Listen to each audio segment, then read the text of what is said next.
In this video, I'm going to teach you without a doubt the absolute best way to convert your 3D photos, Reto3D, Nishika, etc. to Wigglegrams in like a minute or less. If you just want to watch the tutorial, you can go ahead and skip to the next chapter.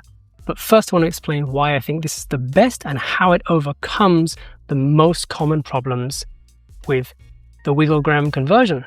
You see, the lab will normally scan your frames one by one, and automatic lab scanners are not particularly intelligent, so you might end up with color shifts from one frame to the next, which will be annoying to have to correct later before you put them together. Otherwise, you'll get a weird sort of color jump during your wiggle. And the other big issue that I've seen a lot and experienced myself is warping. I had this issue with my first roll that I shot through the Reto3D, and I thought that one of the lenses, because they're all made of plastic, might be a little bit warped. I reached out to Reto about this issue, and they got back to me saying that my animation order was wrong and linked me to a tutorial on which order to put them in, which is not the case and was not helpful at all. After a few more back and forths with Reto and talking to other intelligent people, I found out that some lab scanners, the way they scan means that you might get a 1 or 2 pixel shift during your scan. It'll be stretched or squeezed, but you will never notice this 1 pixel difference, except in the very specific example of putting them frame by frame next to each other, in which case it actually becomes quite noticeable. So knowing these two things, the best option is to scan all frames of your wiggle as a single image. If your lab offers X-pan scans, panoramic scans, or you're scanning at home, try to scan all 3 in one image, because that will avoid color shifts and also any kind of warping from frame to frame. Then, using that single image, we can get on to making the Wigglegram. This is so easy, it's going to blow your mind. Ready? Go! So first off, I've got my single frame here with my 3 frames on it. And what I'm going to do, I'm using Final Cut Pro, but obviously whatever you want. But a video editing program is what you want to look for.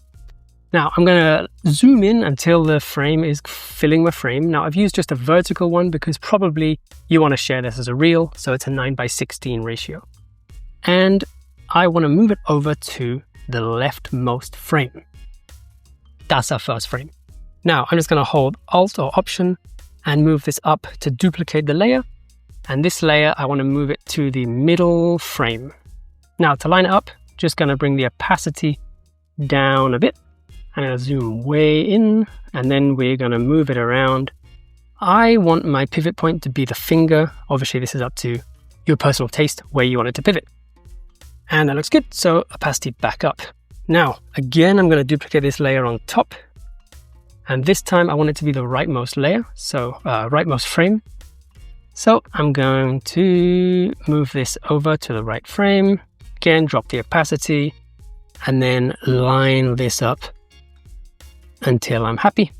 Opacity back up. Sweet. Now, this layer here is your middle frame, so let's put that second. And then this one is your right frame, so let's put that last. Just going to zoom out a bit. And already, that looks pretty good. We're basically done. Now, for the loop to work correctly, we want it to go 1, 2, 3, and then 2 again, because it bounces back and forth. So I'm just going to hold Alt or Option and duplicate that to the end. Sweet. Now, the length of each frame, kind of up to you and your personal tastes. I found that 5 frames per image was quite a nice speed.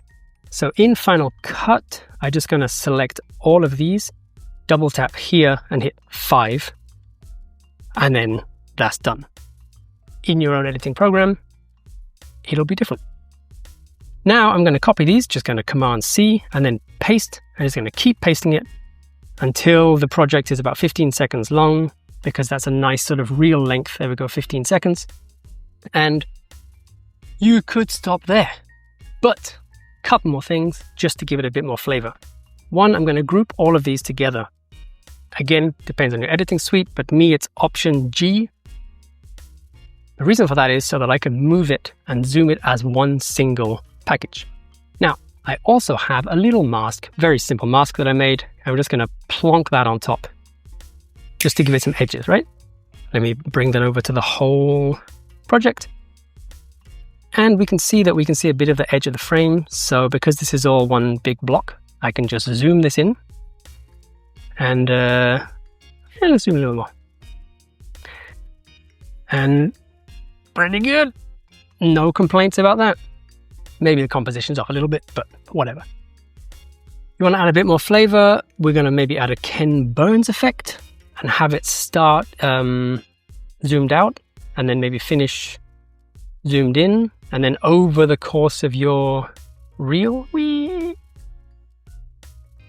can see that it will slowly zoom in, give it a little bit of flavor. And that's it. That's all there is to it. You've just made this, and once you've got the mask set up and you've got your sort of workflow done, you can have these pumped out 30 seconds each. Looks great. Thanks for watching. Hope that helped.